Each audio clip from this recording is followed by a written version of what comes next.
So again, thank you so much for this wonderful opportunity to share my ethnographic research with the audience here in person and online.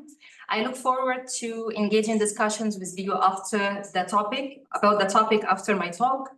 I will start directly with an ethnographic vignette that happened in April 2022, when I was on my way to the Grand Bazaar for an interview with one of my interlocutor, Elif. I noticed the presence of cryptocurrency exchange offices, over-the-counter exchange, OTC as we call them, and kiosks along the streets in this touristy neighborhood. This contrast between the old market with its almost 569 years long history and the new forms of data money was intriguing and striking to my sight. The kiosks resemble the conventional Turkish currency exchange counterparts and convert cryptocurrencies into Turkish lira. Large boards display the cryptocurrency prices, with Bitcoin and Ethereum taking on the center stage as the primary coin available for exchange, and the kiosks offered conversion and only to Turkish lira and did not extend the services to dollars. Upon meeting Elif, we decided to explore the cryptocurrency exchange offices and kiosks. And we found out that if we converted any cryptocurrency that we have into Turkish lira, it was a very simple process. Me as a foreigner and she as a Turkish citizen, with a commission only, we can use our identity cards like passports or kimlik, as they say, the national identification number in Turkish, and we can convert cryptocurrencies into Turkish lira with only 3% commission that the kiosk would take over any process. So I observed that these kiosks are actually widespread on the European side and in touristy neighborhoods more than on the Asian side. And it actually shows that various cryptocurrencies companies exist throughout Istanbul. For example, names like Nakit Coin, Coinsfera, and Cointrade. The prominence of these cryptocurrency exchange and endorsement signifies in front of my eyes that the cryptocurrency is actually endorsed in the country. However, despite the thriving cryptocurrency market and visibility, the regulatory framework established by the government remain ambiguous and is yet to reach its final form, hopefully in 2024. This regulatory ambiguity has created potential gaps that can be exploited, leading to a fear of misconduct and fraud in this cryptocurrency world. I just forgot to kind of click my presentation, and this is exactly what I will talk about today. My today's talk will be about, first, the vignette, the cryptocurrencies at the Grand Bazaar. Then I will talk about these fluid boundaries between investing, gambling, and saving according to the perspectives of my participant, and then the ambiguity and mistrust and their influence on cryptocurrencies, community and trading and digital culture. And at the end, what is the promise of cryptocurrencies? So, while I view cryptocurrencies as a form of data money that is non-tangible yet materializes in its transactions and utilization and the socialities it creates around it. I adopt a non-binary stance, resisting the characterization of cryptocurrency trading as either reckless gambling or an indispensable component of future financial system. Instead, my ongoing goal in this research is to uncover the cultural particularities, values, and significance of this cryptocurrency trading in a context that is characterized by a current economic crisis, where the national currency is has almost 80% of its value against the dollar. For example, when I started my field work, $1 was equal 5.5 Turkish lira. Now, $1 equals 30 Turkish lira. So it gives an idea about the high volatility and the high inflation, which in some data would say it's 80%, others would say it's more than 100%. While my participants were primarily individuals who engaged in state-regulated games of chance, because my introduction to the field of cryptocurrencies came through my ongoing research on gambling and games of chance in Istanbul. The majority of my participants actually traded and perceived cryptocurrency trading as a game of chance. My own view before that was just looking at cryptocurrency as a mode of investment or new money, or basically not exactly aware of the intricacies and the mechanisms of action behind it. But now, listening to them, comparing it to a game of chance, had made me wonder about the similarities and differences between both. They also viewed cryptocurrency trading as a form of labor, as well as an investment and saving strategy that's capable of mitigating the effects of inflation and enhancing their financial prospects. They acknowledged the substantial risks inherent in the volatile digital market, as exemplified by there is a certain big incident that happened in April 2021 called the OxDEG incident.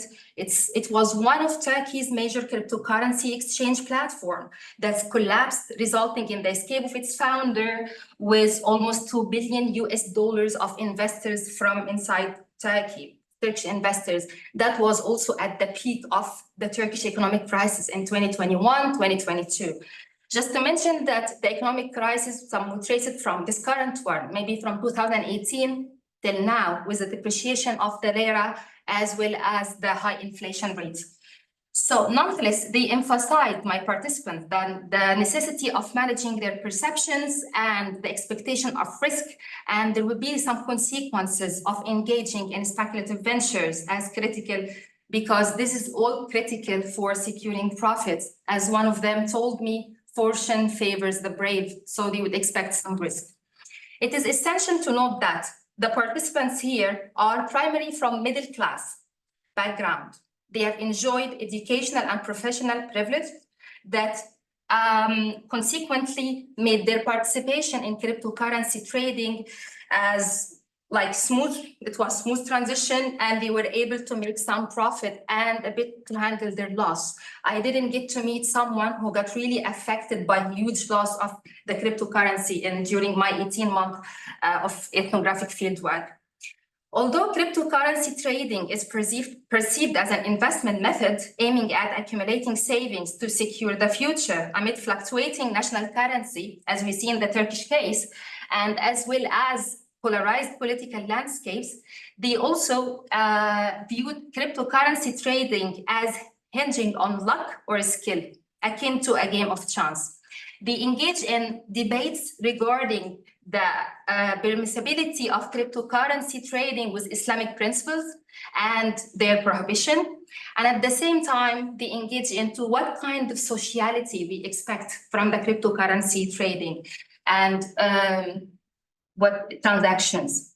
Here, from the debates and engage navigating the perspectives of my participants, I argue that so far, this speculative activity, although it's on the rise, it remains a contested topic that exists in an ambiguous moral space in which the boundaries between perceptions and practices of investment and gambling blur within the context of the moral economy of speculation in Turkey. First, I would like to take for a very brief history of the cryptocurrency. Here, the cryptocurrency conception, which goes before the paper by Nakotuda in 2008 or 2009. Here, the economic crisis in 2008, and then in 2009, in 2017, the rise of Bitcoin, and in 2017 in particular. This is important because cryptocurrency didn't just start in the past 3 years in Turkey. This is a global view, but at the same time, we can see the chronology of the evolvement of cryptocurrency trading in Turkey. It started from 2009, people started trading right after they heard about the emergence of the Bitcoin and the rise. And then in 2017, it was a more increasing number of people who are joining the trading cryptocurrencies. And at the same time, the numbers has increased tremendously in the past 2 or 3 years. And at some point, what actually initiated or encouraged this transaction is, in transition, that Bitcoin, that highly volatile cryptocurrency, was almost 3,000. It started by 10,000 pounds in 2017, and then it goes into 3,000 in 2020, and then 69 in 2021. Last year, in 2023, it was almost 40,000. Up till today, it was 64,000. And just to give you an idea how volatile it is. And then now from 2009 till now, they call it like maybe ongoing evolution and adoption of the cryptocurrencies, or as we say, some people would call it the crypto generation, but I'm not able to find, like, remember the quote. Okay. So this is a more detailed one of the chronology of the whole cryptocurrency evolution. And now the market cap surpasses like 2.4 trillion US dollars. And this is an image I took from the field. I think, okay. This in the area of next to the Grand Bazaar. This is how the cryptocurrency offices and exchange kiosks here. This is actually at the airport. Once I arrived, this is one of the Turkish platforms for exchanging cryptocurrencies. And this is still in the Grand Bazaar. So here, I acknowledge that investing and gambling share a number of similarities as the presence of risk, involvement of multiple individuals. However, investing generally offers a more reliable route to long-term profitability than gambling does. That's why here I focus on a certain form of trading or using cryptocurrencies. I focus on the high-frequency cryptocurrency trading, which is a type of investment that exhibits characteristics akin to gambling, owing it to the high volatile nature of the currencies and the increased trading frequency. The inherent advantage of investing for long-term purposes is highly questionable. For my participants who have highly volatile national currencies, they engage in this cryptocurrencies trading as a game of a chance that leads to blurring the boundaries between their saving, gambling, and investing. I argue that these heightened levels of uncertainty and volatility has eroded, and in return, the ways they handle their trading and the behavior in the cryptocurrency trading, it shows that the distinction between savings, investing, and gambling eroded and gave us like fluid and porous boundaries that rendered them this primarily due to my participant preference for short-term gains over holding the tokens for long-term of time. Here, I would like to explain that there are different ways of using cryptocurrencies. There are people who would invest in a cryptocurrency and they hold it or hodl for a long time. And there are people who are trading with different cryptocurrencies or altcoin, as we say, which is any coin beside Bitcoin, and they exchange and they trade it like in a high frequency. That's why people who are trading in high frequencies, like, multiple trades per day, and they are not holding the cryptocurrencies they have, here they are only looking for short-term gains. And when we examine this behavior, we can find similarities with games of chance and with betting and with gambling, because here it moves from a way of investment and holding it for a long time into a way of chasing the lucky moment. And it turns cryptocurrencies here into a gamified investment product, which can result in losses for most traders and attract people who are vulnerable to gambling harms and employ the same design and advertising techniques as gambling and betting activities does. With examination of the digital culture of cryptocurrencies forum and the ads, I can see the similarities in even advertising new tokens or giving incentives to new people to join certain platform by offering things like lotteries or free money to enter the platform. Is almost the same techniques used to encourage people to go for betting and gambling. That's why, therefore, gamification of investing represents unique regulatory challenge for both financial markets and gambling oversight. Addressing these challenges require a nuanced understanding of the interplay between financial products and gambling elements, as well as the potential implication for investor protection and markets integrity. A background that is really, I already presented that in the chronology of cryptocurrencies. Turkey And it's important to provide a perspective from a country which is outside of the Euro-American kind of focus over cryptocurrencies. Most of the literature is over cryptocurrency behavior and exchange in European countries, in America. And we understand the reason, like locating the power dynamics that usually the word would say, like people would say, or social scientists will adopt, that most of the big game or big money is in this part of the world. However, I argue that we need to examine what is the influence of this big money and all this kind of global focus on the Euro-American sentence and context when we are trying to examine cryptocurrency trading and behavior, and shift it to countries in a different context and with different culture reading to the cryptocurrency trading and investing. So Turkey ranks among the top 20 countries globally and is the world's 4th largest market for cryptocurrency trading.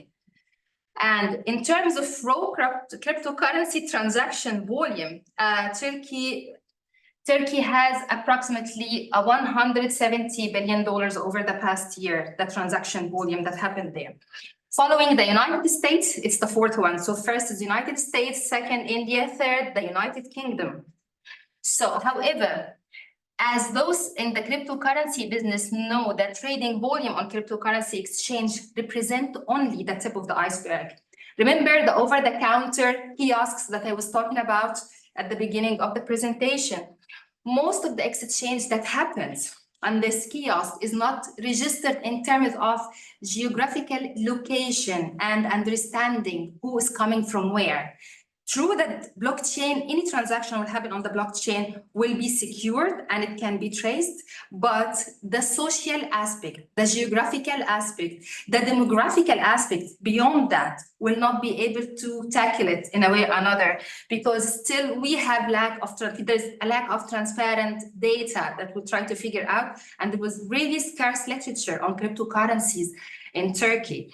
So some countries have adopted this regulatory framework and adopted cryptocurrencies, and while others still in the process to do so. And the decision to adopt is mainly influenced by a combination of technological advancement, political stability or not, and increased understanding of cryptocurrency mechanisms and technology, and also the allure of potential benefits as reduced transaction costs, accelerated and secure transaction processing, and improved financial inclusivity. So here I will get into the second thing, which is navigating the perspective of cryptocurrency trading. I meet another participant, Mustafa, and Mustafa is an owner. He's 42 years old man. He's an owner of a startup company, and this startup company is basically on blockchain. And he likened the cryptocurrency trading to trading currency on Forex platform, like day trader, or akin to a game of chance. Mustafa likes to bet on horses, and I remember the first time we met, it was online because it was during the lockdown in April 2021, late April 2021, early May 2021. And the first thing Mustafa did, he was showing me, we're talking basically first about horse racing and betting on horse racing, and we are sharing. And then he shared his screen. He was telling me all the time in horse racing and cryptocurrencies. And then I said, why you are mentioning cryptocurrencies? It's in a way or another. And it's like, because both of them to me, like when I look at the volatile nature of cryptocurrency tokens that I look at the chart, it reminds me with the running horses in the field. And then we, in second interview and third interview, he shared the screen. So I can see that he was following the cryptocurrency, showing me how the volatility is happening, and at the same time watching a race on a YouTube, because back then he was not able to attend the race in person. Everything was closed. So anyhow, Mustafa says that cryptocurrency guide the fundamental principle driving decentralized financial system, especially because he trusts the sense of autonomy and freedom. And at the same time, he has a sense of trust to his fellow traders on the cryptocurrency platforms, although he doesn't really know a lot about them, or actually he doesn't know anything about them except their names. That's usually fake. So there is another sense of trust that happens between the people who trade in cryptocurrencies in this platform that is not necessarily the same thing that we feel when you meet someone in person, or you know everything about this person, even starting with their profession, their race, from where, their country, their name, this kind of thing. So it doesn't happen in the cryptocurrency. So you have to figure out that the trust is different in their configuration in this platform than the outside. So Mustafa also, he follows social media and he monitors the social media influencers, including those on Telegram, Twitter, YouTube, to remain informed about new tokens, because in the cryptocurrencies world, new money is coming all the time. We say minting. So anyone can have a token, can make a token, and anyone can promote it. What makes certain tokens or coins thrive and others not is this core of social force beyond how many people believe in this token, how many people invest in this token. So again, the social force and trust that develops in this kind of digital culture comes from our physical world and the things that we know as you need a social force for a currency to run and to continue. So even now, I find it's a bit kind of paradoxical if I promoted cryptocurrency, because I know very well that it comes by attracting more people. You come with new people for that. But at the same time, if you go against cryptocurrency, it's already happening. So there is always this kind of very edgy position that when a person talk about cryptocurrencies, they need to understand first, are they part of the world, the cryptocurrencies or not? That they need to know when they tell people, this is the future, that this actually attracts more, and this way it makes the engine going in a way or another. So, and despite we go back to Mustafa. Mustafa finds that there is huge excitement in cryptocurrency trading, and it is exhilarating due to its high volatility and the continuous flow of chat and memes with his fellow traders on these online platforms, and the continuous creation and dissipation of new altcoin, which is any coin other than Bitcoin. So altcoin is any coin other than Bitcoin, and Bitcoin is holding its place, but at the same time it's very volatile, but it is called as the digital gold in a way or another. But other altcoin is that the coin that anyone can mint or create in a way or another. Despite this enjoyment, Mustafa recognized that trading can be a draining emotional activity, and he noted that many things contribute to that. First, the FOMO, which is the fear of missing out, that is all the time he feels he has to monitor, because maybe a new coin will appear and this will be the one that he has kind of grasp the moment and the opportunity. That's why, hence the term I use as lucky moments, and immediately go into the exchange and buy this or sell it at certain point. There is also emotional exhaustion that comes sometimes from the solitary nature of trading, because not all traders, yes, they socialize online, but not all of them, they sit and socialize in a cafe, like internet cafe, or sit to socialize next to each other. Maybe it happens in other countries, but in my participants, usually they are trading alone. And usually it's typically carried out in isolation through digital socialization only. Mustafa said, although I previously thought that cryptocurrency trading solely involved Bitcoin, I come to realize that they are numerous. And at the same time, here, he thinks that cryptocurrency, he believes in the cryptocurrency project because of example that he mentioned. Basically, the complete decentralization and freedom that he feels. He, instead of saving his money in banks, he saves almost like 60% of his savings, not all his savings, in cryptocurrency.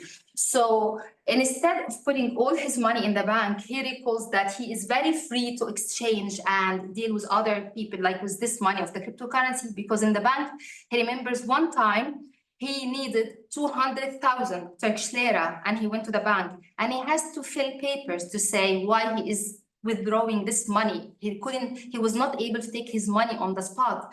On the contrary, in cryptocurrency platforms, he can just handle even bigger amount of this money without going through an intermediary like the bank. And he remembers the conversation with the staff in the bank. The staff in the bank told him, we are doing this regulations and bureaucracy to protect you, because it's out, maybe people would do that. Other people would do that, will just withdraw this money or do kind of money laundry or do other things with this money. But Mustafa said, if anyone is going to do like a money laundry incident or activity, they wouldn't mention it. They will be very ready with the excuse. They will be ready with the whole story behind it. So he finds the bureaucracy in the banking system as this enabling, and he likes this freedom on the cryptocurrency world. On the other side, Mustafa, okay, I will just move to the other thing. Why there is fluid boundaries between investing, saving, and gambling. I go back to Elif. She was with me when we were walking around in the streets of the next to the Grand Bazaar. Elif shared that Elif also trades in cryptocurrencies. And she shared that her traditional approach to saving money involved before depositing it in the banks. Or she also mentioned, and this happens like in traditional ways of saving money in Turkey, is buying gold or sometimes real estate, but gold would hold more. And she said that this practice was deeply ingrained in her family and the environment she grew up in. However, her experience with the cryptocurrency trading, along with the inherent market volatility, both in the digital and the real world, given the volatility of the Turkish lira, has influenced her perspective on how and which way she should save money. Now, Elif is more inclined to invest almost 55% of her savings in cryptocurrency to hedge against inflation. And she opts to keep most of her cryptocurrency holdings as savings on decentralized exchange platforms for easy and swift conversion when necessary. Elif said, trying to explain this rationale, I choose to maintain my savings on an exchange platform rather than transferring them to a conventional bank or a separate cold wallet ledger. Cold wallet ledger is like a kind of a USB that people just transfer the data money from the online platform, and they save it in this kind of small USB called cold wallet, and to put it aside to just prevent any hacking or stealing that can happen if they keep their money in the platform, or maybe the platform will collapse like the TODX case that happened in Turkey before. However, Elif, she still keeps some of her money on this, always on the exchange, crypto exchange platforms. Her strategy is, she says, is to seize the opportunity. And she is waiting for this moment that I was explaining, which she calls the lucky moment, when I can swap my crypto savings and buy another coin. Basically, she wants to buy more Bitcoin because she believes in the Bitcoin as digital gold. She said, I used to save in gold, and we have before, and now I am more kind of in line with the contemporary time that we are living in, and I would like to save into this digital gold to see as Bitcoin. She couldn't buy Bitcoin from the beginning because she didn't have the financial means when she started dealing with that. So when she started trading, she started with small money to buy altcoins and started trading with. So she didn't start by just buying part of a Bitcoin or a thing. So she describes this lucky moment when the price of Bitcoin tends to dip, like goes down, allowing her to make a favorable purchase. And missing such an opportunity means losing a good deal for her. However, as she gained experience in trading, she has come to understand the psychology of other fellow traders while she is conversing with them over online platforms, as she noticed that people's actions are gradual rather than abrupt. So she tried to monitor the people who are buying certain token or dispersing certain token, and she is trying to act before or after to just try to in pursuit of this lucky moment that can make her win more than she, or win big win in a way or another. And therefore, she thinks that that's why she is keeping her money on an exchange platform somehow. She appreciates the unique aspects of the cryptocurrency trading, and at the same time, she thinks it will continue to grow and attract more people. So she said, true economic freedom is achieved by securing your savings elsewhere other than banks, other like real estate, gold, or Bitcoin. So even though she is losing new ways of saving money, she still have the same mentality or mindset that I would like to buy something that she view as stable, like real estate, gold, or the digital gold, which is Bitcoin. Her concept, I go here to the idea of,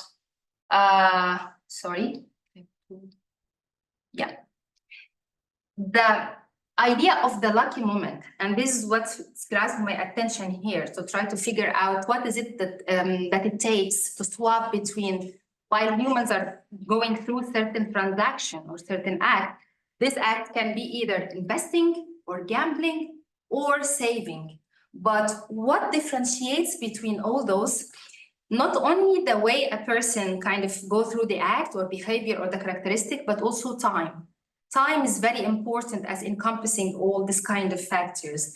Their insistence on using the word lucky moment make me reflect on David Harvey concept of the moments, that he depicts the intricacies, and he borrowed that from Marx when trying to depict the intricacies of social relationships, historical and contemporary events, and the non-linear progression of action.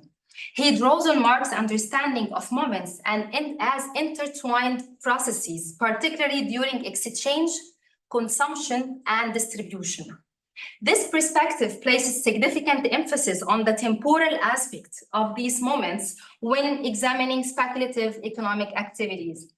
These lucky moments can be seen as a manifestation of what Geyer said, and Jane Geyer said, the punctuated time, which shapes the immediate future and replaces an individual focus on the long term, like the case in savings in the bank or storing for the future, or accumulating wealth for the future. A concept, this punctuated time is a concept discussed by Jane Geyer, where she argues that when analyzing the temporal dynamics of how neoliberal capitalism operates in the macroeconomic sense, there is a shift from long-term economic strategies to a concentration in the near future as the immediate response to crises and debt deficits.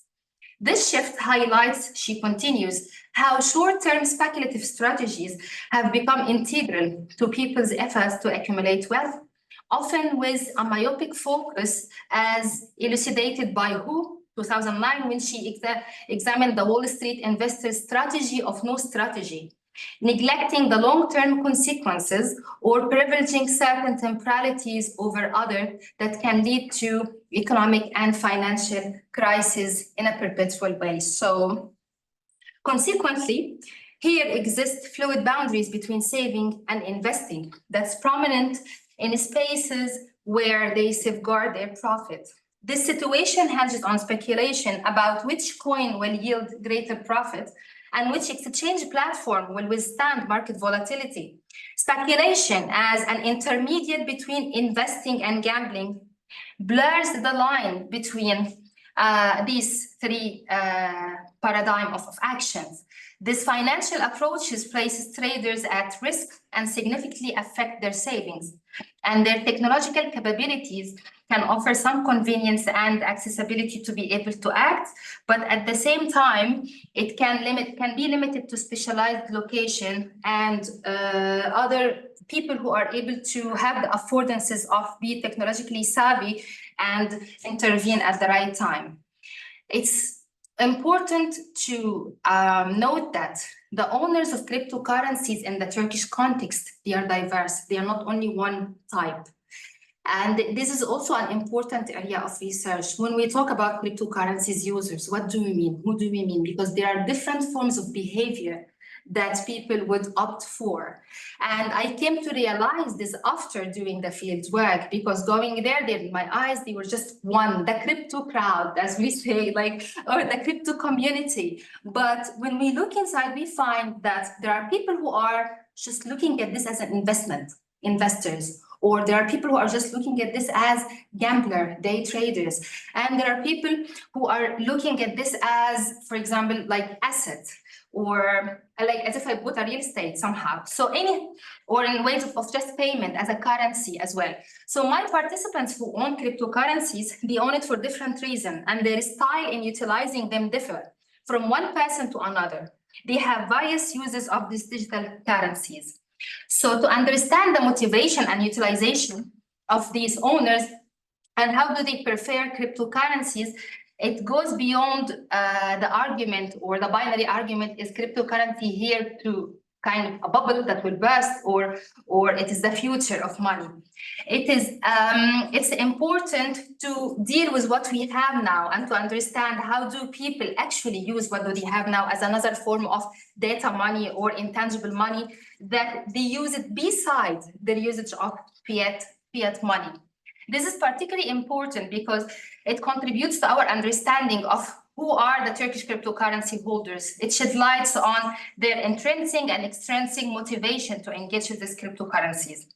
The owners are, we can here divide between, there was a study done by Ante and her research team in 2023, and they did a survey to figure out who are the owners of cryptocurrencies in Turkey, and they classified in different groups. And there are payment user, people who use it for just as a currency to buy products, to pay with this money.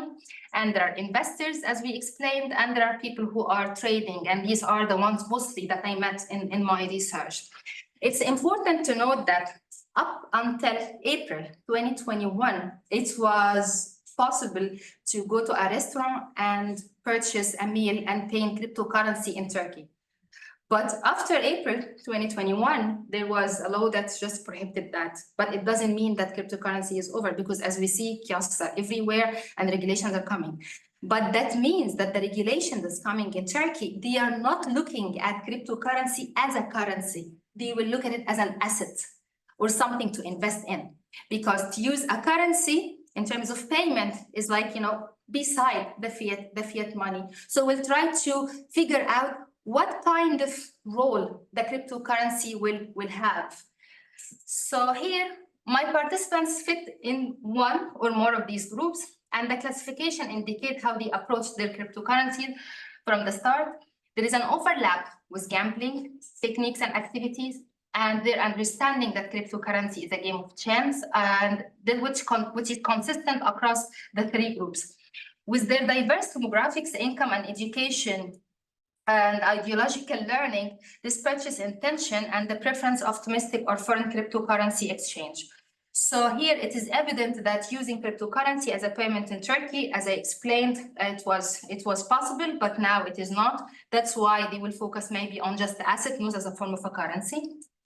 So here, there is a transition from gold to cryptocurrency savings, along with the prevalence of speculative financial activities that I found over the time of my ethnographic fieldwork during a time of heightened economic crisis and uncertainty. So that means there is an ongoing process of financialization as well and digitalization. These processes continually cultivate trust and at the same time simultaneously as a resulted from a certain mistrust in authoritative and governmental institution as well. So simply speaking, if I'm having trust with my fellow traders or the people that I meet, or have trust cultivated in this new kind of digital culture and medium, I have issues. Let's imagine that I'm also having a mistrust in what's in the authorities and governmental institutions that are trying to figure out something to handle this economic crisis. So I use the concept of mistrust to try to figure out or to reflect on the surge in cryptocurrency trading in Turkey.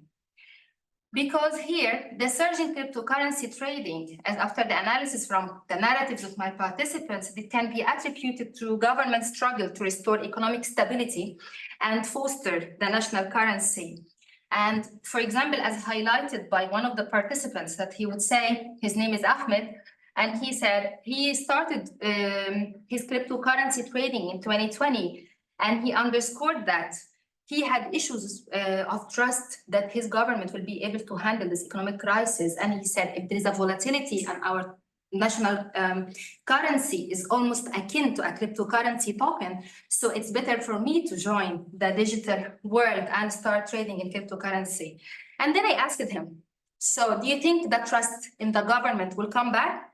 And he answered me with a Turkish proverb, which means trust is like the soul. Once it leaves the body, it never returns. I'm not sure he will change his opinion later or not, but that was an impactful proverb when he shared it with me. And I draw on the work of Matthew Carey's theory of mistrust, which advocates to examining how mistrust can shape social relations and community dynamics, and provides a valuable framework for understanding how Turkish individuals that I've met have turned into uncertain economic activities that grant them greater control over their savings. Carey's work, although it's in a different context, but he challenges the conventional assumption that mistrust is always destructive for social structures. Instead, he argues that it can play a significant role in shaping the actions and the behaviors of individuals, communities, and often leading to adaptive and flexible responses. His research encourages the reframing of mistrust as a complex social phenomena that is multi-layered, challenging the view that trust is always positive and desirable quality, while mistrust is negative. Carey suggests that mistrust can serve as a mechanism for critical thinking and discernment in social interaction, highlighting how it can act as a catalyst that stimulates individuals and communities to adapt to changing circumstances. Here, I reach the last part of my presentation, which is what is the promise of cryptocurrencies? The emergence of new cryptocurrencies trading and their trading communities offer hope for solidarity, freedom, reflecting on the renewal of collective aspiration. And this is quoted from Miyazaki.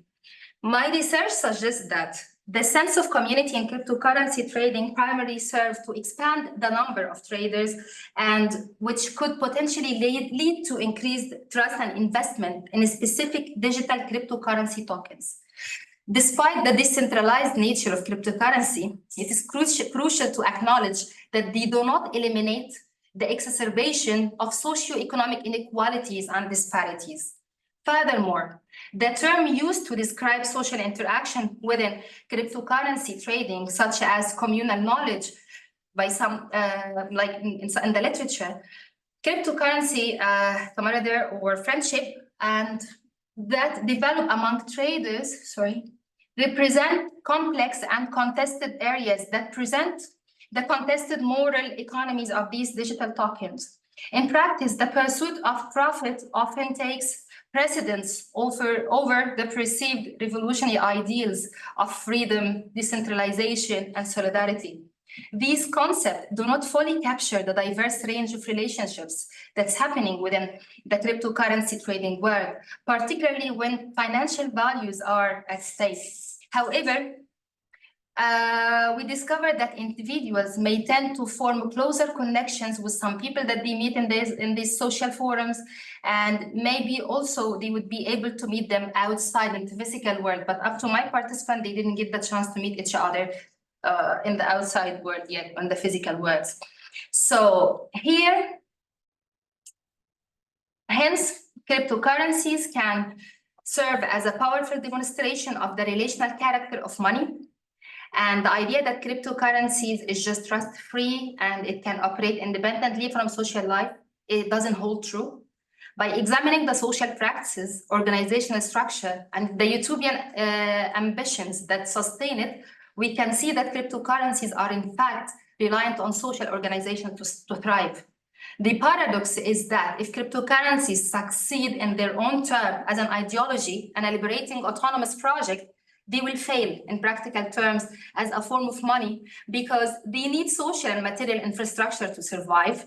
And we know also one of the things on the side, how much electricity they need to mint, or to mine for the Bitcoins.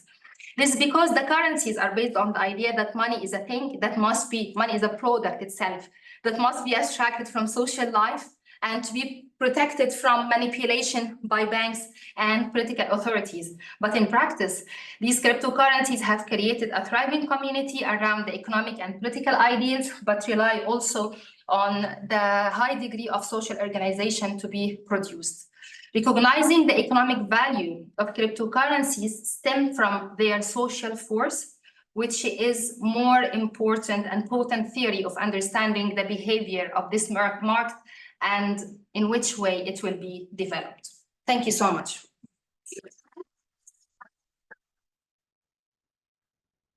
Wow, thank you. Cool. That was a lot of stuff.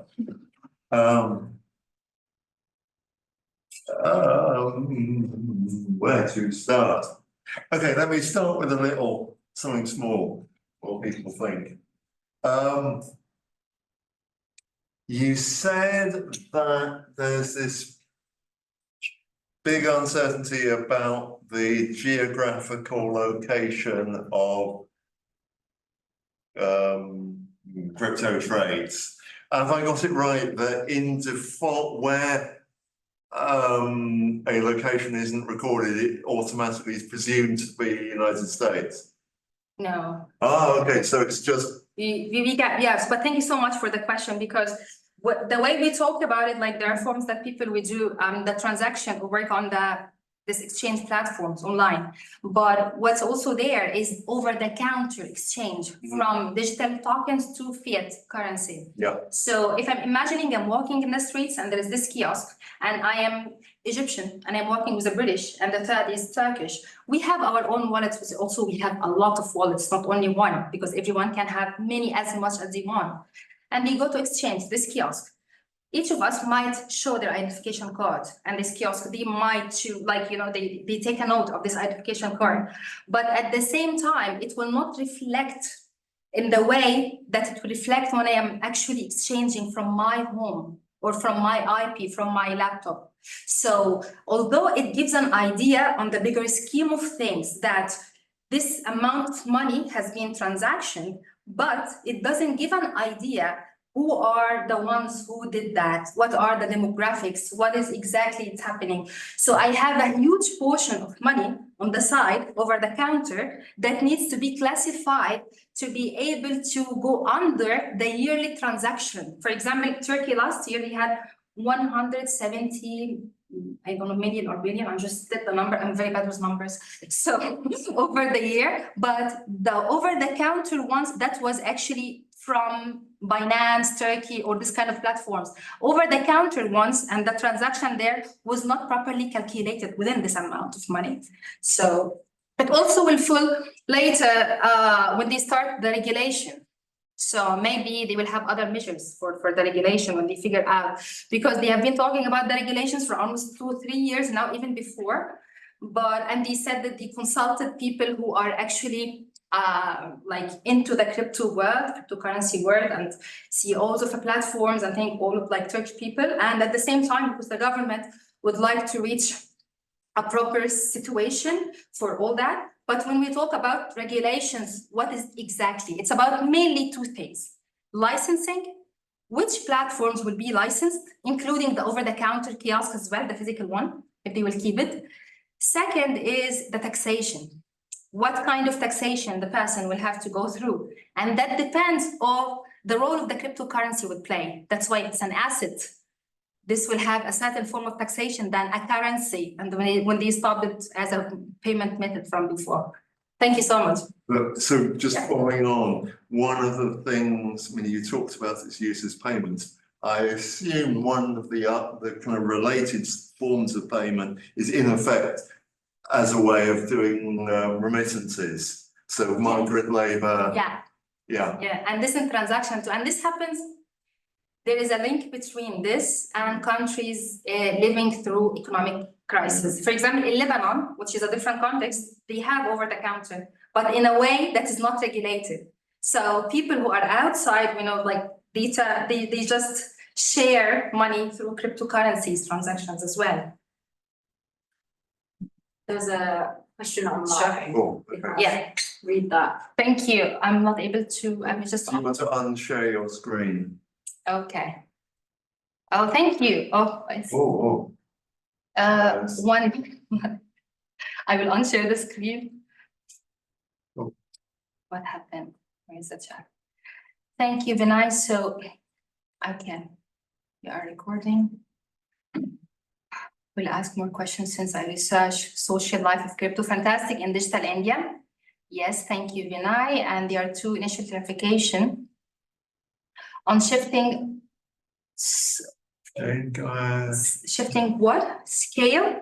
Yeah. Okay. And 2023 study that was quoted to underscore the crypto space, investment, gambling, savings. Thank you is suggestions, right? Thank you so much, Vinay. I'm not sure if there are questions or suggestions. I think he wanted clarification on what were those terms that you mentioned, the Jane Gaia term. Yeah, Jane Gaia term. Yeah, thank you so much. Thank you. And there's another question underneath, just when you get to it. Just okay. So, oh yes, the first one of Jane Gaia, it's a paper in 2007, and it's about the concept of punctuated time. So it is not about like the shifting scale in our relation to time. So, for example, let's take an example on savings. Like we look for long-term or short-term profits. So it's very important. That's why I come with the term lucky moments. I relate it to the punctuated time of Jenger and try to unpack it from there, that there is a shift in the way we handle savings that might overlap with investing and gambling as well. So how do you leave them together? Evacuating the future. Yeah, yes, exactly. It's the paper. Yeah, thank you. And the second thing, the study is about examining the different the types of ownership of cryptocurrencies. So it came out as saying there are different forms of owning cryptocurrencies, and it depends on the way they are being utilized, and at the same time, the way they are being, for example, the behavior of the people who are owning them. And it comes into three people, maybe in other contexts, three types. In other contexts, they might have more than three types of people who are owning cryptocurrencies. But in this regard, we have people who are using it as a payment method. We have other people who are using it as an investment method, and others who are traders, like day trader, like, gambler, more or less handling it. We're looking at it this way. I hope I answered you, Vinay. Thank you. Okay. It's also Vinay. Okay. How are you seeing the interconnects cryptocurrency with the blockchain ecosystem? Thank you so much. They are part and parcel of each other. Like cryptocurrency, to come, the cryptography is based on the blockchain ecosystem. And if I'm talking about the ecosystem in terms of two things, what do you mean by the ecosystem? Sometimes we use metaphors in anthropology. So we can say the ecosystem of us, like people are handling it, or the ecosystem, which is the impact on the environment. And at the same time, the amount of electricity and material infrastructure that it needs to be able to mint and sustain this digital business. Because it's very important to say, like, as we are talking about this revolution of having digital and data money, it's impacting the environment in a huge way. So what are we taking and leaving behind when we are adopting this form of money? So what else?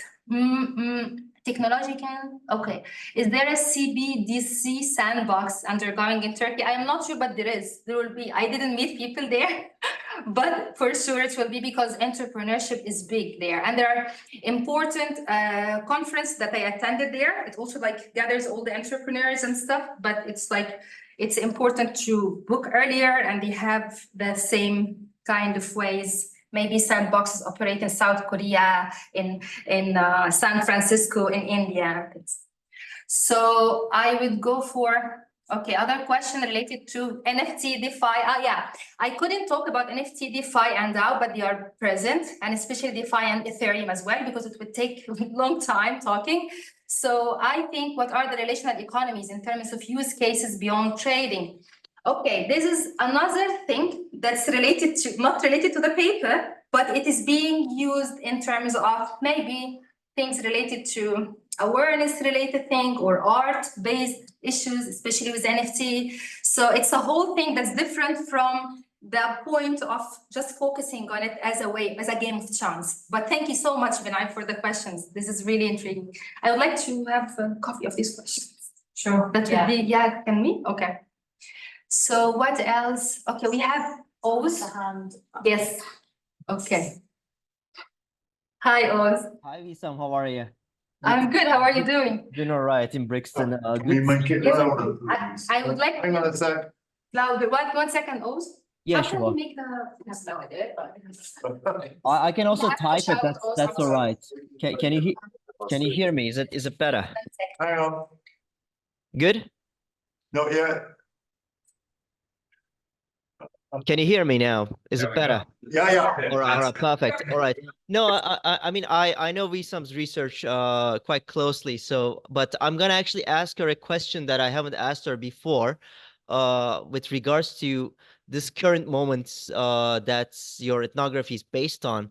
As I am listening to you speak about risk-taking behavior, about investment, about money, basically, and money is always on every Turk's and every Turkish man's especially mind, how to get rich fast in the fastest way possible. That's sort of like a driving force in a lot of Turkish male behavior that I've also examined in my field. But I'm thinking, I mean, this is nothing new really, is it? Go back to the 1980s and you have all this, like this phenomenon called kombasan, which was basically a scam loan system where people were promised to get rich. It was sort of like a pyramid scheme in a sense. They got rich initially and all the money was lost. And as you know, we're talking about billions of dollars of money, both in the diaspora, but also in Turkey being lost. And we have seen this happen in different iterations over the years. So in the 80s, it was the big Kombasan scandal, but recently we had the farm guy, the Tosunjuk, as you know, who just basically hit rich and then escaped, left Turkey. Yeah. Who knows where he is? I think he's been imprisoned now, finally. But so like when you look at the present moment and compare it to, we're basically talking about 40 years ago now, the Kombasan days. So you're looking at half a century of investment scams in a sense. Obviously, cryptocurrency, is it a scam or not? That's another question. But like, what do you see? Like, what does it tell us about, like, is there something really uniquely Turkish about this? Is one thing that I want to know as someone who has done research on Turks before in the diaspora. Is there something that's beyond Turkish about this that we can also hypothesize? Can you see some maybe regional similarities also in Middle East, Eastern Europe, sort of like, you know, what are some of the common themes that come up that makes you think that there's something specific to Turks about this, but also beyond the Turkish context on this? Thanks a lot once again. Great presentation. Thank you so much, Oz. That's a great question. And actually, when I was thinking about it now, it will make me reflect a bit about this issue of the secular and the religious and masculinity and its representation in the region and at the same time in the Turkish context. And this is different from the bigger question that you asked, which is, what do you see as the difference between now and 40 years ago? So that first, I will start with the second one. The first difference between now and the 40 years ago is the technological affordances. So Turkey is getting it really like the online banking, the whole digital banking, the whole card system, the whole transition into laissez-faire, neoliberal that happened in the 80s with Özal's era. And at the same time, the idea of that we are getting there. Like I remember one of my participants would say, they were living in one of the cities in the south of Turkey, Mersin. And they say, like, Özal came and said, like, we will turn Mersin into New York. He just came from the States, was working with the World Bank before coming to become the prime minister. Anyhow, there was a model that they are looking up to. And remember, the second thing also at this particular time, 40 years ago, the idea of using credit cards, or 30 years ago, even children, they would encourage to use credit cards or debit cards when they are going to shop, because that was linked to the concept of we are, maybe you would say, modern, we are getting there, we are more Western than our neighbors and counterparts. This is very important thing to follow and trace when we are trying to figure out what are the changes. What happened as well back in the 80s, because Turkey have gone through many economic crises. Like one of the things that, like, I don't know, maybe 4, 3, maybe 5, but it's like every couple of 20 years or so, there is an economic crisis or kind of a pause. One of the most important ones in 2005, before 2005, when just 5 zeros were taken out of the Turkish currency. And they try to handle the issue with the hyperinflation and also the devaluation of the currency. So these are one of the most important things from now and before. Now, the digital affordances can really make the people not waiting for a prime minister or a media depiction of certain images and pictures to know what's happening outside in the world. They are carving their own paths somehow.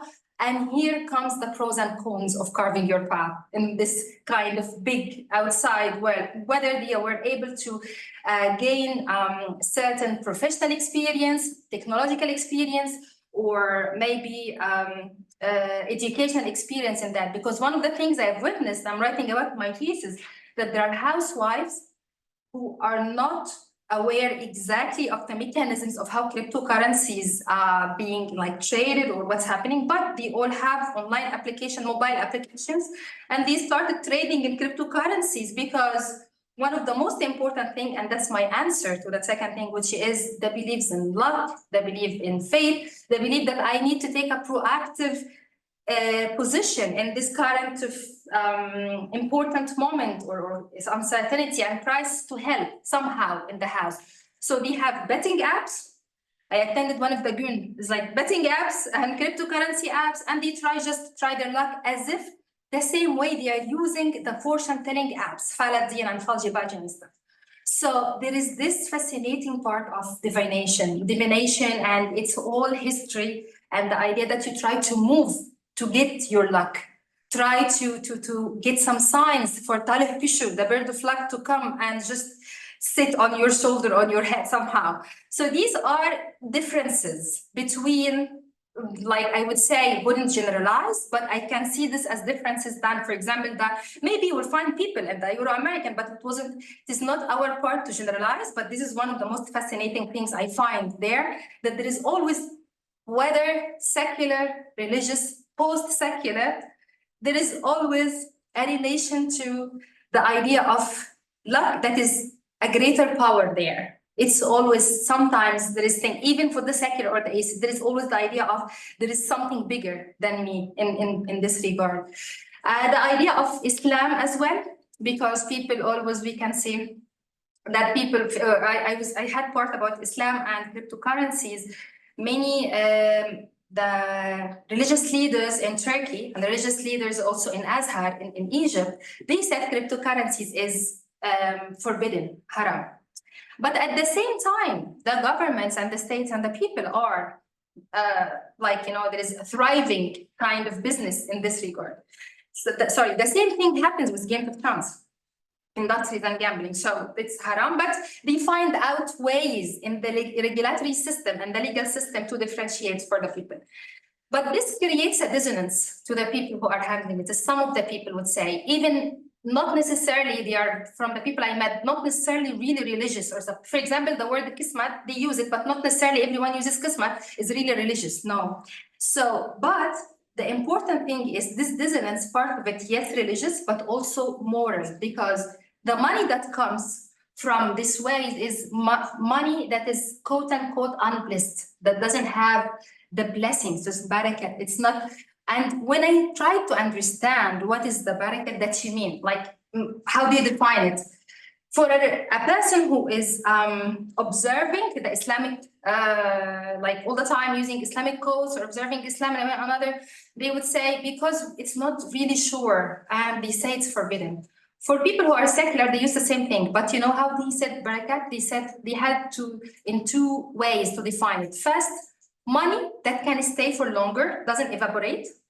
And the second thing is money that does not bring negative consequences on me and my loved ones. Like no big accident will happen. No. And to live with this, knowing that this money, some people, it's like, because, and one of the most important things they use, like they will talk about, but maybe with my labor, and my sweat sitting in front of the whatever device I'm using, maybe there is a possibility that there is a labor that I am turning this money into money that doesn't come as an easy wealth. And yes, that's true. And the Turkish media played huge, back to your point about the idea of bir gece zengin oldu, the person who is getting rich overnight. This came also from how the Turkish media depicted kind of movies or images about maybe the wealthy factory man and their daughter, and she's like full of love with a very poor person, or the poor civil servant who goes and buy a lottery ticket and he gets rich, and then he has to handle all these moral dilemmas that comes with it. So the Turkish media and movies has really big impact as well, because my participants would refer to these movies like Kemal Sunal and these others, and they would say, this impacted me in another, or they relate to it because they sit with their families and they watch this as well. So it was very important.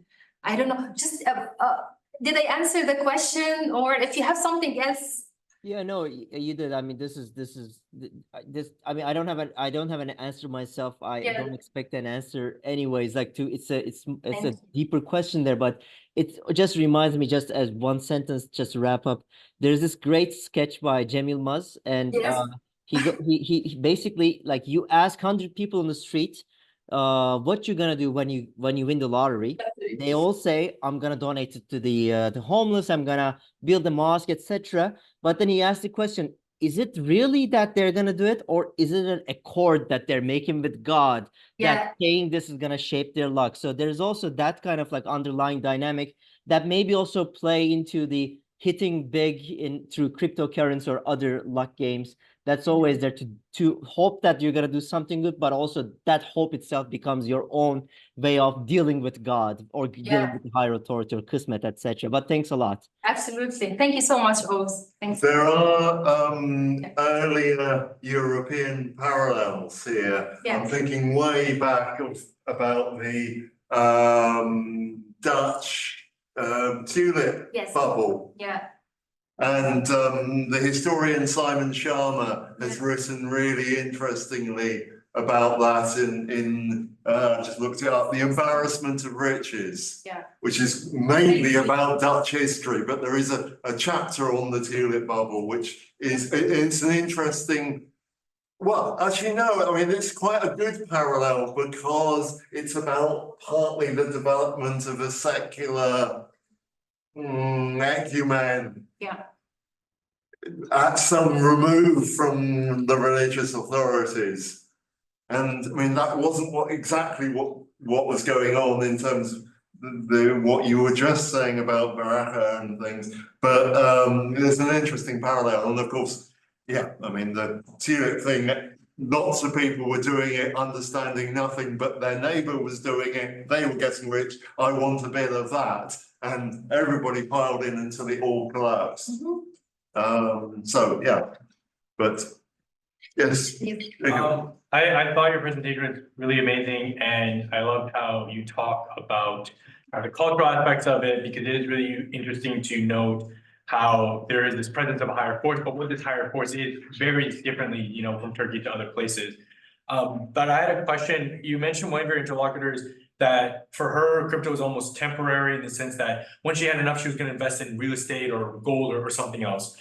So my question has to do with the exit strategy of your interlocutors in terms of how many of them actually exit the crypto market, and really that's it. How many of them actually do exit the crypto market and transition their money away from DeFi into TradFi?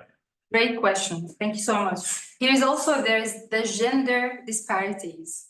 So research would say, but I cannot remember the social scientists, scholars who wrote about that usually women and guys, they have this kind of differentiation between women and men, that women would be more risk averse and guys would be more risk takers, I think. But that all this kind of research, usually when I examined it, it was from kind of psychology, sociology, economics.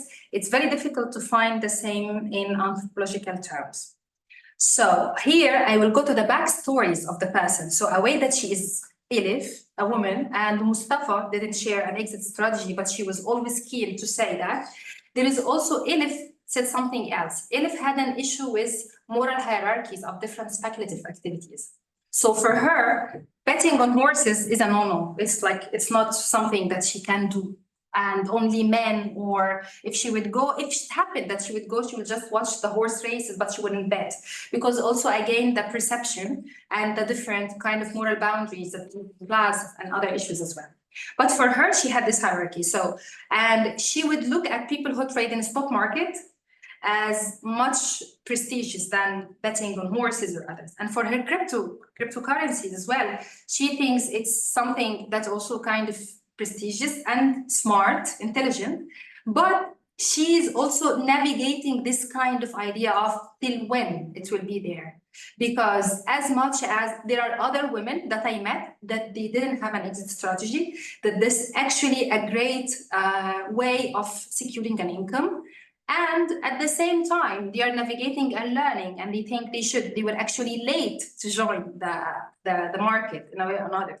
So not all of them, they have this idea of, let me do this for now, and then later I will be set. Because neither me nor her will be able to guarantee this in the future. But for Mustafa, which is also example for other, and there are many other participants, but for Mustafa, for example, he has a startup. Like he wants to not only trade in cryptocurrency, but he would like to build on blockchain to figure out something that transition between or bridge between the digital and the physical world. So there is this thing that's always there. I always say thing, but it's like always this imagination, or maybe it's a grounding thing for them that I am not only in the digital sphere. There is something that I will just do to cross over or bridge what's happening in real life. And we can see this exemplified with kiosks that we see in the street from digital to fiat. When Elephant, as an example, said that she would like to do this later, maybe she will continue, we don't know. At the same time, Mustafa would like to grow his thing, like, startup on the blockchain based on. So it depends on that. So what I learned from my work, especially working on uncertainty and gambling, whether in economic anthropology or before work in medical anthropology with chronic cases of health issues, we cannot guarantee the future. I cannot ask what you see yourself in 5 years, or what is your exit in that. They would say now, but it comes as they say, but at the same time, it is not an indication for anything. It's more or less tells me about the present moment and all this kind of things they do it for to secure a future, but it tells me more about our time now in a way or another. But thank you so much, it's a great question. Yeah, so thank you, really interesting. I had one comment and then maybe a question. My comment is, a lot of what you were talking about reminded me of an article I read ages ago by, maybe it was Ellen Oxenfeld, on gambling and entrepreneurship in China. Yeah. And the interesting thing about that, and your kind of the ambiguity of gambling and investment and savings, is that she basically said her interlocutors argued that they were the same thing, the same sort of skills. So entrepreneurship, what's required there, and sort of what's, they made it a parallel rather than a dichotomy. In other words, running a business, on the one hand, you think it takes care and these sorts of things, but they would say, no, it's hugely indeterminate. You don't know what's going to happen, and you have to be risk taking, et cetera, et cetera. So what I took away from the article was just an extreme parallel between the two activities, rather than thinking them in different spheres. Exactly. That was my comment. My question is kind of about the state, because in my mind, when you were talking, I was sort of envisioning this kind of curve. If the economy is very unstable, then you might have people, there's less to lose, at higher risk cryptocurrency sort of things. If the legitimate economy is stable, and it may make more sense to kind of gravitate towards those longer term, safe, legitimate activities. So I'm also thinking about, my starting point for thinking about this is gambling. Yeah. There's always a very interesting relationship between the state, who's walking this fine line between reaping the advantages of legitimate and legalized gambling and protecting the morality, the public morality. So it might be Singapore, for example. Singapore residents have to pay very high fees to enter casinos, but foreigners pay nothing, right? So we have to protect citizenry as well. Yeah. So I'm kind of wondering, I guess, what the state's take is on these things. Does the state have a kind of stance on cryptocurrency trading? Do they see it in relationship to their own responsibility in trying to stabilize the economy? Is there a way of identifying any kind of role for the state? That's really That's a great question. Thank you so much, Bill. So starting in the state does have a big role, whether taking an action or being ambiguous, because either way is that we see that the people try to react and interact, and this is part of the whole moral economy of this whole situation that we are talking about. So the first thing that the state can try to be, like when they try to be proactive, one of the things they have done starting in 2013 and 2017, big reports that I'm quoting in my work, they try to first explain to the public in terms like what is cryptocurrency is all about, and stating at the same time it can guarantee secure transactions. But on the other side, there are kind of issues related to the internet, and I mean the device, the insecurities or the hacking or the theft that can happen when you are using a device that's not secured and not protected. So the report was kind of raising the awareness about certain issues, but adopting a language that's neutral. It is not really kind of, we are against or with.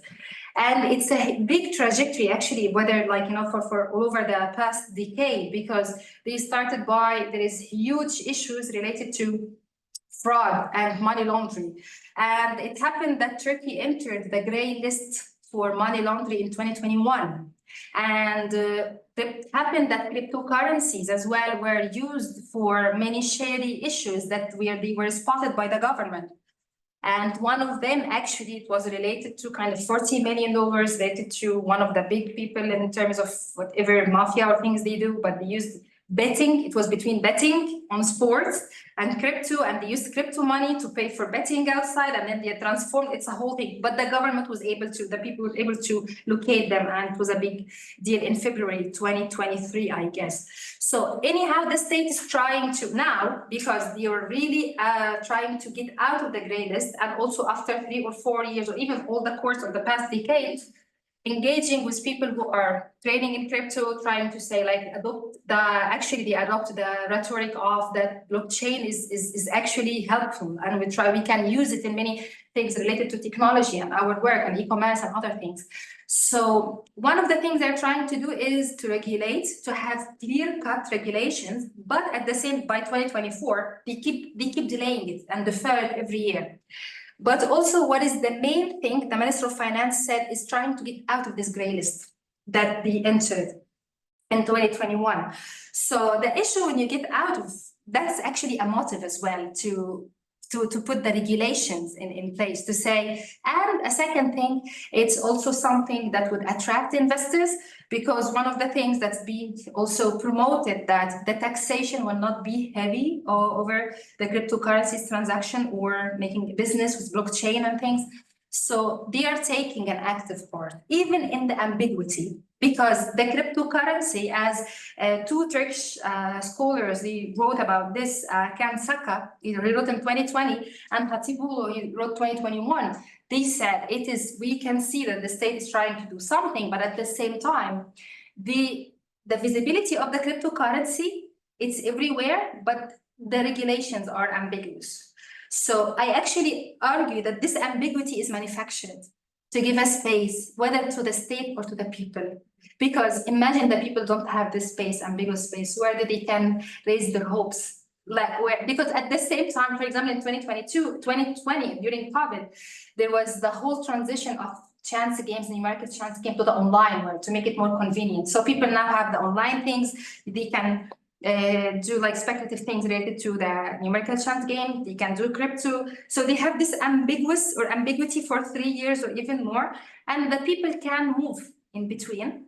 And then the regulations come in 2024, but we will see. They are present in either way, with regulation or not.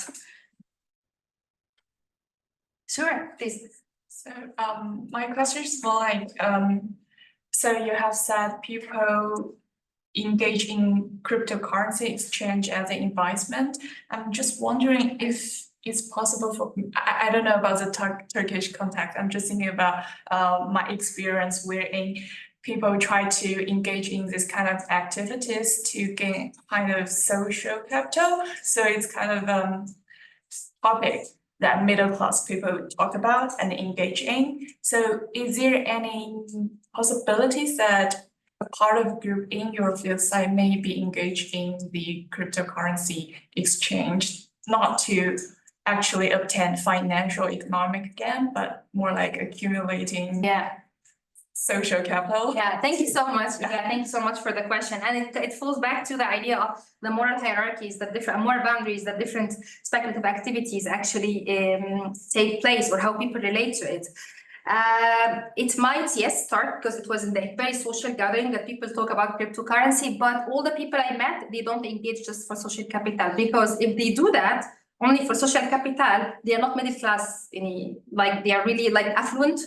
It's exactly also, it will take me to another thing, which is defining what is gambling, what is risk for the affluent, like Graeber, when he said in one of his writings, and coming back to, for example, Graeber, when he uses the concept of risk for the affluent, would relate to gambling in the past time, when people who are actually going there to socialize, to play in these nice places, and even Graeber, and we read The Gambler in Dostoevsky. So if I'm relating the same thing to the cryptocurrency now, to socialize, or to just have certain topic to talk about without really having the need to earn the money, I didn't meet people in this repertoire yet. I'm not sure, maybe others will come, but thank you so much for the question. There were some more questions online from. How can I read them? I can read it to you, Ah, or yes. it's there on the right. Okay. Hold on. Yes. Yeah, I think Which one? they're both of them, if you click on that. Okay. Thank you so much. You're welcome. You are a lifesaver. I don't know which one I answered and which one I didn't. It's all from Vinay. Yeah, So I will try to. this is from here is the Okay, question. thank you. Is crypto, thank you so much, Vinay. Is crypto a neoliberal, or it's more a symptom than a cause? It's a symptom, Vinay. Thank you so much. But also again, there is like, we usually don't, yes, last seminar was about causality. But using causality to talk about things, sometimes in anthropology, things come not as linear.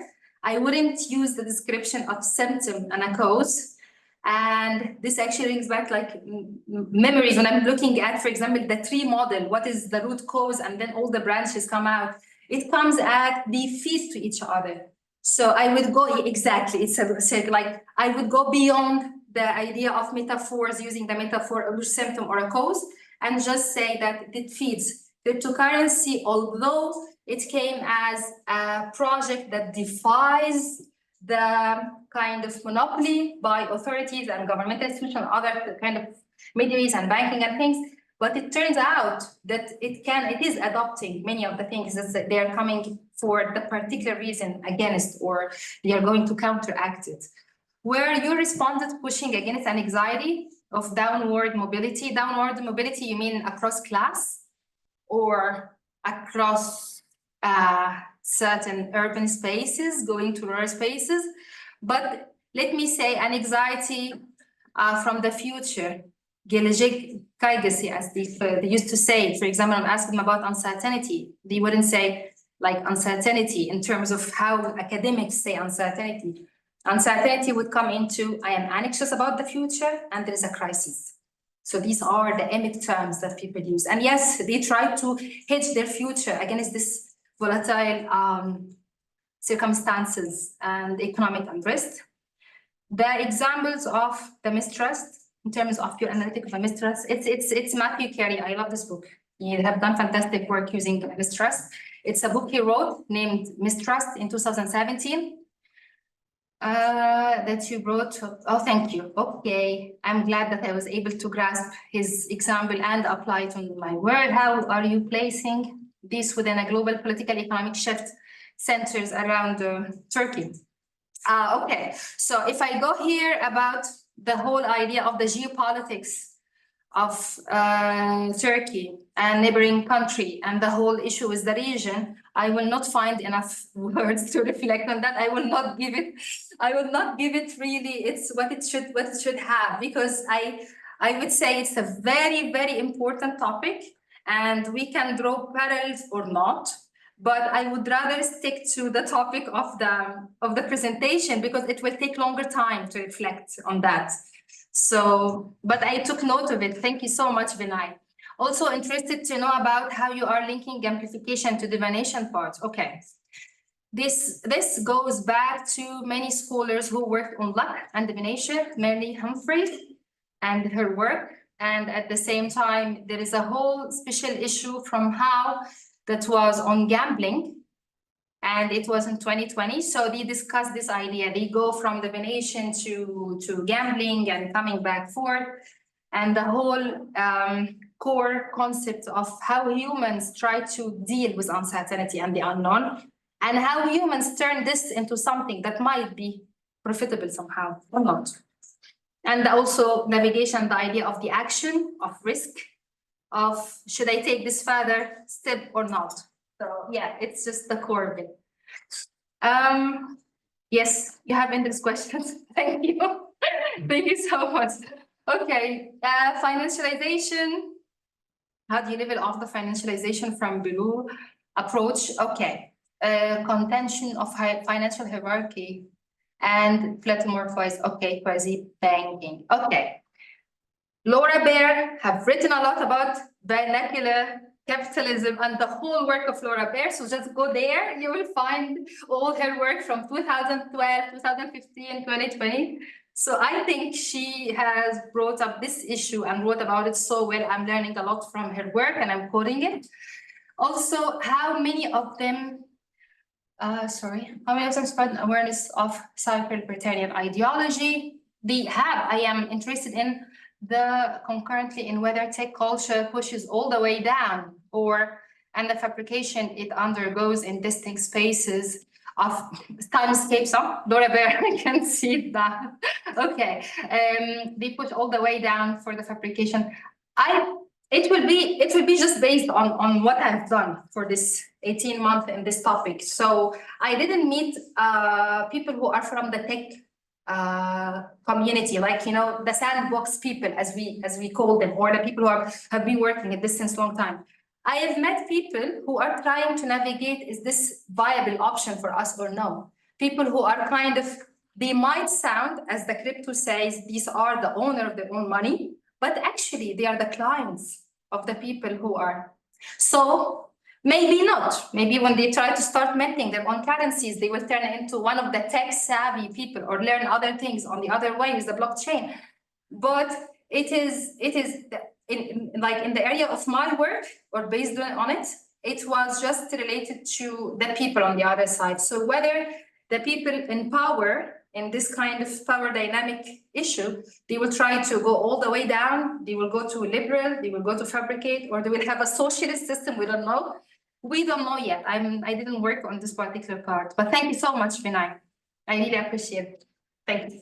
Thanks. So, Well, I think we're over the time here, so if there's no other questions, burning questions from people online or offline, I would suggest that we might continue this conversation at the pub around the corner. And thank Wassam again for a really fascinating and interesting talk. Thank you so much. thank you so much for